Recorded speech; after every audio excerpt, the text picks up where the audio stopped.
नमस्कार दोस्तों, ये देख सकते हैं हमारे पास आज वोल्टास का नन इन्वर्टर का विंडो एसी का पीसीबी है, जिसमें आपको कॉमन जो इसमें मेनली जो होता है मैक्सिमम दो ही एरर आते हैं। ठीक है, पहला एरर मेरा रहेगा वो रूम टेम्परेचर सेंसर का एरर आएगा और दूसरा जो रहेगा क्वालिटी टेम्परेचर सेंसर। इसमें क्योंकि यहाँ पे जो अगर मैं सबसे पहले हम क्या कहते हैं लाइन कट करके, ठीक है ना, यहाँ पर देखिएगा ये जो है मेरा, आपको सारा पहले कनेक्शन भी इसमें समझा देते हैं। ठीक है ना, यहाँ देखिएगा तो ये मेरा डिस्प्ले हो गया। ठीक है ना, डिस्प्ले में ही मेरा आईसी है, ये मेन आईसी या फिर एमसीयू जो भी बोलिए, इसमें एक मेरा है ना एक क्लॉक है और मेरा कुछ बटन है। ठीक है ना, जो मैनुअली है ना ऑन ऑफ करने के लिए या फिर टेम्परेचर अप डाउन, या टर्बो स्पीड, फैन का स्पीड मोड बदलने के लिए, स्विंग मोटर, स्लीप टाइम, मतलब जितना भी बटन है हर एक का अपना फंक्शन है।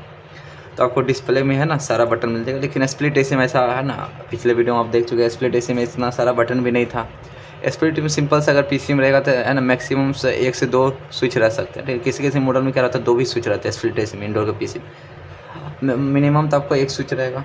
ठीक है ना, स्प्लिट एसी में उसमें ज़्यादा रहता भी नहीं है स्विच, है ना, 1 से ज़्यादा बहुत कम मुश्किल रहता है।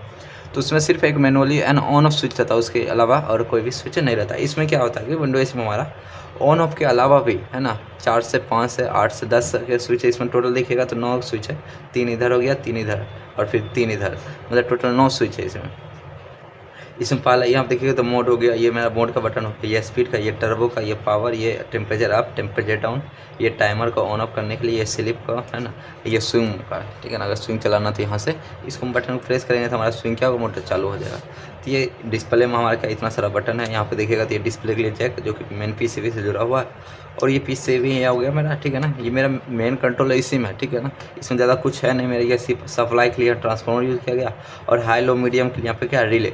इसमें विंडो एसी में क्या होता है हमारा, इसमें कोई भी मोटर फीडबैक नहीं रहता, इसमें नॉर्मली एसी मोटर रहता है। ठीक है ना, जो कि हाई लो मीडियम 3 इसमें स्पीड का रहता है, जिस कारण से यहाँ देखिएगा तो आपको एक कनेक्टर दिख रहा होगा यहाँ पर, ये वाला, ये तो पहला कनेक्ट हो गया मेरा स्विंग का। ठीक है ना, इसमें कौन सा स्विंग मोटर लगा रहता है, AC swing motor. Swing motor total जो है 2 प्रकार का रहता है मेरा, एक मेरा एसी स्विंग मोटर और दूसरा मेरा DC swing motor. DC swing motor जो रहेगा ये मेरा 5 और 6 तार में है। ठीक है ना, और एसी स्विंग मोटर जो रहेगा मेरा सिर्फ 2 तार में आएगा। ठीक है, तो 2 तार रहेगा वो एसी स्विंग मोटर रहेगा। और उसमें क्या होता है हमारा, उसको चलने के लिए लाइन न्यूट्रल है 220 वोल्ट की आवश्यकता होती है। यहाँ से चेक कीजिएगा तो यहाँ टोटल इसमें 4 रिले है, एक है 5 रिले। ये रिले हो गया, ये मेरा हो गया कंप्रेसर को ऑन करने के लिए। जो हमारा कंप्रेसर आता है 3 मिनट के बाद जो यही रिले क्या होता है ऑन होता है, और इस पर हम ऑलरेडी क्या लाइन दिए रहते हैं, जो कि फ्यूज के जरिए पीसी मेरा ऑन हो जाता है। जब 3 मिनट के बाद ये रिले ऑन होता है तो यहाँ वाला ये जो सप्लाई इस पे दिया है, ये सप्लाई इस पे आ जाता है, मतलब दोनों आपस में जुड़ जाता है, मतलब सप्लाई नीचे भी जा रहा है और उसी के साथ साथ इस पे भी आ जाता है। कब, 3 मिनट के बाद, जब ये रिले क्या होता है मेरा ऑन होता है, और यहीं से कंप्रेसर के कॉमन टर्मिनल पे गया रहता है। ठीक है, उसमें है ना रनिंग और स्टार्टिंग का ऑलरेडी कनेक्शन रहता है, सिर्फ कॉमन यहाँ से क्या सा जाता है, जिससे कंप्रेसर मेरा क्या होता है चालू हो जाता है। और मेरा ये 4 जो रिले बचा हुआ है, ये मेरा पहला रिले है स्विंग मोटर का। यहाँ देखिए ये रिले के बगल में है स्विंग का। स्विंग मोटर क्या होता है, न्यूट्रल यहाँ से ऑलरेडी गया रहता है स्विंग मोटर में, सब में मतलब न्यूट्रल जहाँ जहाँ चाहिए सब में ऑलरेडी क्या होता है डायरेक्ट रहता है, चाहे कंप्रेसर हो चाहे स्विंग मोटर है। ठीक है ना, चाहे मेरा क्या हो फैन मोटर हो, तो सब में न्यूट्रल क्या होता है ऑलरेडी चला जाता है। लाइन सिर्फ कंट्रोल किया जाता है रिले के द्वारा। यहाँ जिससे लाइन कंट्रोल होगा क्या चाहिए, कंप्रेसर के लिए रिले के थ्रू। अगर स्विंग मोटर यहाँ पे देखिए एक टर्मिनल यहाँ न्यूट्रल, यहाँ पे न्यूट्रल डालना और इस पे लाइन, और इस पे कंप्रेसर के लिए आउट होगा। तो यहाँ न्यूट्रल आ गया है ना, यहीं पे ना फैन, यहाँ पे फैन मोटर के लिए भी न्यूट्रल चला जाएगा, कंप्रेसर के लिए और स्विंग मोटर को मतलब न्यूट्रल जहाँ जाना चाहिए है ना, उस पर हर एक जगह क्या होगा चला गया। अब लाइन जाएगा तब क्या होगा, सब चालू होगा। तो लाइन देने के लिए कंप्रेसर से यहाँ से लाइन जाएगा, ये बड़ा वाला रिले से, और छोटा रिले यहाँ से लाइन कैसे स्विंग का ये रिले है, तो यहाँ से लाइन जाएगा कब, जब यहाँ पर अगर यहाँ से रिमोट से या स्विंग बटन प्रेस करते, या फिर यहाँ पर देखिएगा ये आपको दिख रहा होगा यहाँ पर बटन में क्या था, डिस्प्ले में एक स्विंग है ना, ये देखिए लिखा हुआ वाइट कलर में स्विंग बटन, इसको हम लोग प्रेस करेंगे, यहाँ क्या होगा स्विंग के लिए सप्लाई देगा 220 वोल्ट। ठीक है, और ये मेरा 3 जो है ये स्पीड के लिए हो गया। मेरा पहला हो गया हाई, मीडियम और लो। फैन का स्पीड अगर हम लोग हाई करेंगे तो यहाँ पर हाई वाला रिले ऑन होगा, तो फिर फैन का जो स्पीड होगा मेरा हाई स्पीड में आ जाएगा। अगर लो चाहिए फैन का स्पीड, हम लोग क्या करेंगे यहाँ से लो सेलेक्ट करेंगे, फैन का स्पीड जो ये में यहाँ दिखेगा तो यहाँ स्पीड है, तो यहाँ देखिए लो, मीडियम, हाई। अगर हाई पर जब यह मेरा फैन चलेगा तो ये बल्ब जलेगा, अगर मीडियम पर चलेगा तो ये, और लो पर चलेगा तो ये। यहाँ पर बटन दिया हुआ, अगर रिमोट में भी इसी तरह रहेगा। और यहाँ पे तीनों बारी से है ना, अगर लो सेट किया तो ये वाला रिले ऑन होगा मेरा, मीडियम पे करेंगे तो ये, और हाई पे करेंगे तो ये वाला रिले, जिससे यहाँ पे क्या होगा सप्लाई जो है कोई एक ही सप्लाई रहेगा, चाहे हाई पे चाहे मीडियम पे। ठीक है ना, तो हम लोग जो है यहाँ पे एरर डिस्कशन कर रहे हैं। ठीक है ना, तो इसमें मेनली जो आता है 2 एरर आता है, पहला E1 एरर और दूसरा मेरा क्या होता है E2 एरर। ठीक है ना। तो हम लोग पहला एरर बात करेंगे, जो मेरा E1 एरर है वो मेरा जो है यहाँ पे आपको देख सकते हैं, यहाँ पे ये मेरा कौन सा एरर सेंसर है, रूम टेम्परेचर सेंसर है ना। आने वाले आगे वीडियो में बतलाएंगे, दोनों सेंसर का वैल्यू भी बता देंगे। अगर मान चूहा काट के लेके चला गया है ना, या फिर सेंसर गलत है, या फिर सेंसर लगाना आपको कितना किलोमीटर लगाना है, तो आगे वीडियो में बात करेंगे। तो हम लोग एरर जो मेरा था वो E1 एरर था।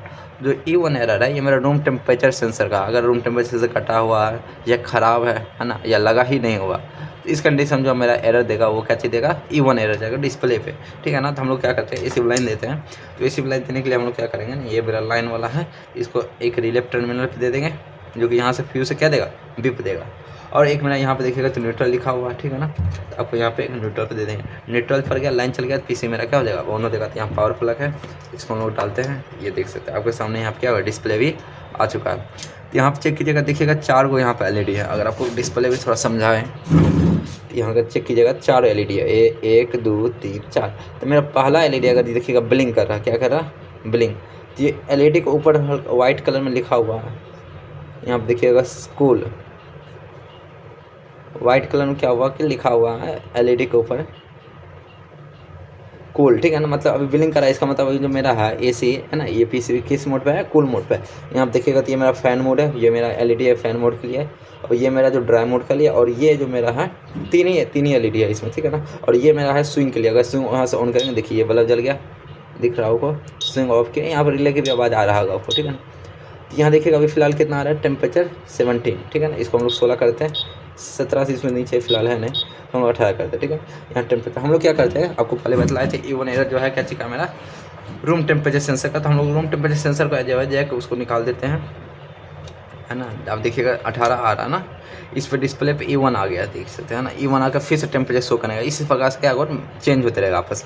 देखिए E1 आया, आपको दिख रहा होगा प्रॉपर E1, है ना। और फिर 18 आ गया, और फिर से मेरा क्या होगा, यहाँ पर देख लीजिए E1 आ चुका, ठीक। तो E1 जो मेरा है ये क्या चीज़ का एरर है, रूम टेम्परेचर सेंसर का। अगर आपका रूम टेम्परेचर सेंसर ख़राब है या सही है, अगर सही है ना फिर भी आ रहा है, तो इसका मतलब PC मेरा क्या हो सकता है, फॉल्ट हो सकता है, ठीक है ना। तो अगर आप लोग ना साइट पर गए तो आप लोग क्या कीजिए, रूम टेम्परेचर सेंसर का चेंज करके देख लीजिए, ठीक है ना। तो हम लोग आप क्या कहते हैं, रूम टेम्परेचर सेंसर को, है ना, यहाँ पर देखिए E1 आ रहा है, इसको हम लोग क्या कहते हैं, लगा देते हैं। लगाएंगे तो यहाँ पर देखिए E1 जो है ना, हट जाएगा। तो E1 देखिए अब टेम्परेचर हट गया, ठीक है ना। अब कोई भी एरर जल्दी नहीं आएगा, ठीक है। तो अब हम लोग दूसरा एरर का बात करेंगे, देख सकते हैं अभी तक आया नहीं है, तो आएगा भी नहीं, क्योंकि टेम्परेचर सेंसर का एरर तो हम लोग लगा दिए हैं। हम लोग को जो दूसरा एरर है वो मेरा है E2 एरर। E2 जो एरर है मेरा, यहाँ पे देख सकते हैं, पहला एरर हो गया E1 जो कि मेरा रूम टेम्परेचर, दूसरा जो है E2 जो मेरा है वो मेरा क्वाल टेम्परेचर सेंसर का एरर है। ये मेरा देख सकते हैं ट्यूब टाइप का, इसी को हम लोग ट्यूब टेम्परेचर सेंसर भी बोलते हैं, और क्वाल टेम्परेचर सेंसर भी। और ये रूम टेम्परेचर सेंसर को हम लोग एयर टेम्परेचर सेंसर भी बोलते हैं। तो हमारा ये जो क्वालिटी टेम्परेचर सेंसर है, इसका अगर ये ख़राब हो जाएगा, तो ये जो है मेरा इसमें क्या एरर देगा, E2, है ना। अगर E2 आ रहा है आपके AC या फिर PCB में, तो हम लोग क्या करेंगे, रूम टेम्परेचर सेंसर को, है ना, ये क्वालिटी टेम्परेचर सेंसर को चेक करके या फिर चेंज करके देख सकते हैं, ठीक है ना। यहाँ आप देखिए अभी E2 लाने के लिए हम लोग क्या करेंगे, जो है जैक क्वालिटी टेम्परेचर सेंसर यहाँ लिखा हुआ है, ठीक है, कनेक्टर में 3। यहाँ आप देखिए अभी डिस्प्ले पे 18 आ रहा है, और E2 भी आने लगा है, ठीक है ना। तो E2 आपके डिस्प्ले पर अगर आ रहा है, तो आप लोग क्या कर सकते हैं, क्वालिटी टेम्परेचर सेंसर चेंज करके देख सकते हैं। अब अगर क्वालिटी टेम्परेचर सेंसर चेंज करना है, तो वो क्या होता है ना, इसका अपना ओम होता है, यूनिट होता है, यूनिट इसका होता है ओम, ठीक है ना। यहाँ पर ओम होता है। तो आप अगर सेंसर खरीदते हैं, तो वो आपसे दुकानदार या फिर कोई भी चीज़ है ना, जिन्हीं से खरीदते वो पूछेगा आपसे कितना किलो में लेना है ना सेंसर। तो आपको इसी वीडियो में हम लोग सब फिर लाइन को डिस्कनेक्ट कर देते हैं, ठीक है ना। तो हम लोग क्या करते हैं, इस दोनों में, ये दोनों सेंसर जो है कितना किलो का लगाना है इस PCB के लिए, है ना। ये वोल्टास का विंडो, इसमें अधिकतर आपका वोल्टास कंपनी में ना ऐसा ही PCB रहता है ना, 80 से 90% में फील्ड में जब काम कीजिएगा, तो इसी टाइप का विंडो, इसी का, है ना, वोल्टास कंपनी का PCB रहेगा। तभी जो हम आप लोगों को सेंसर के वैल्यू बताएंगे, ये जो क्वालिटी टेम्परेचर सेंसर है, जो कि ओरिजिनल है ना सेंसर, इसमें लगा हुआ, ठीक है, सही भी सेंसर है, तो आपको वैल्यू बताएं, ताकि अगर आपके इसमें PCB में और सेंसर नहीं लगा हुआ, तो आप इतना किलो के क्या कर लगा सकते हैं। तो आपको क्या करना, मल्टीमीटर को ओम रेंज में सेलेक्ट कर देना है, आप देख सकते हैं किलो में, ठीक है ना। ओम में सेलेक्ट करने के बाद, इसका दोनों प्रोब क्या है, दोनों प्रोब को लेकर, ठीक है ना। और यहाँ पर दोनों का आपस में आप देख रहा होगा वाइट का सिल्वर कलर का, यहाँ पर दोनों चेक करना, ठीक है ना। तो ये मेरा जो पहला भी सेंसर फिलहाल चेक करे, वो मेरा क्वालिटी टेम्परेचर सेंसर है। तो यहाँ पर देख सकते हैं कितना किलो में बता रहा, 6.46 कहने का मतलब। टेम्परेचर भी देखिएगा तो फिलहाल कितना है, 34 टेम्परेचर। और इसका जो एक्चुअल वैल्यू बताएगा 25 डिग्री टेम्परेचर बताएगा, है ना। और टेम्परेचर बढ़ेगा तो रेजिस्टेंस भी घटेगा, सेंसर का ये प्रॉपर्टीज होता है। तो इसका टेम्परेचर बढ़ा हुआ तो रेजिस्टेंस तो घटेगा ही। इसमें अभी जो मेरा टेम्परेचर सेंसर है, इसका मतलब ये 10 किलो का क्या है, टेम्परेचर सेंसर है। और जो कॉइल टेम्परेचर सेंसर इसका 10 किलो का लगेगा। और रूम टेम्परेचर सेंसर को हम लोग क्या करते हैं, जाँच करते हैं। तो यहाँ पर रूम टेम्परेचर सेंसर को भी जाँच करने के लिए वो वही किलो में सेट करना है आपको। और फिर दोनों प्रो आपस में यहाँ पे ये कितना का, ये भी देखिए, ये भी 6.71 किलो का, मतलब कहने का मतलब ये जो रूम टेम्परेचर सेंसर है ये भी मेरा कितना किलो का है, 10 किलो का ही है, ठीक है ना। तो उम्मीद है आपको ये वीडियो अच्छा लगा होगा, है ना। अगर आपको अच्छा लगा हो तो वीडियो को लाइक और चैनल को सब्सक्राइब जरूर कीजिएगा। और आप कमेंट करके बोल सकते हैं कि आपको, है ना, कौन सा एसिप, अगर आप फील्ड में काम किएंगे तो कौन सा एसिप आपको एरर कोड चाहिए, तो आप कमेंट करके ज़रूर बताइएगा।